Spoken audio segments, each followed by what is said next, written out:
नवरात्रीतील ही दृश्य पाहिली किंवा 9 दिवस ठरलेल्या साड्या किंवा रंग पाहिले की आपल्या आजूबाजूला नाकं मुरडलेली किंवा हे रंग म्हणजे मार्केट ट्रेंड हो, बाकी काही नाही.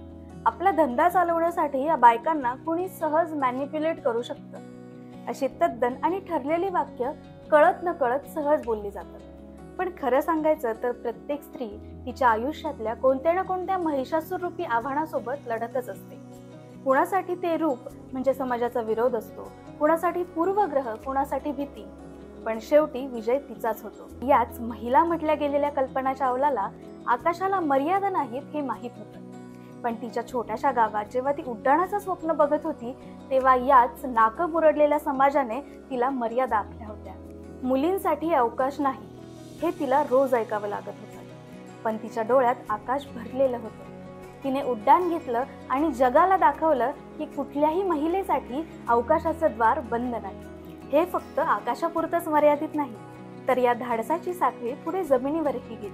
रेल्वे इंजिनाचा कर्कश आवाज आणि हजारो टनांचं ओझं हे फक्त पुरुषांचं क्षेत्र आहे असं मानलं जायचं.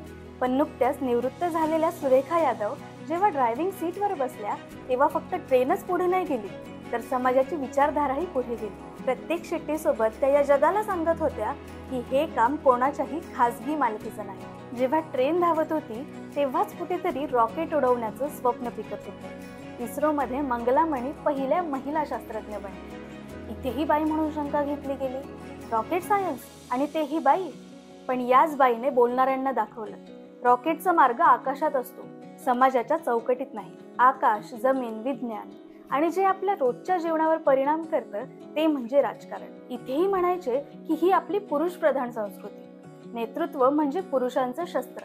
पण जेव्हा सुचेता कृपलानी पहिल्या महिला मुख्यमंत्री बनल्या तेव्हा त्यांनी दाखवून दिलं की नेतृत्व ही फक्त शक्तीची गोष्ट नाही, तर ती संवेदनशीलतेचीही गोष्ट आहे. त्यांनी एकाच वेळी कणखरपणा आणि ममत्व यांचा समतोल दाखवला.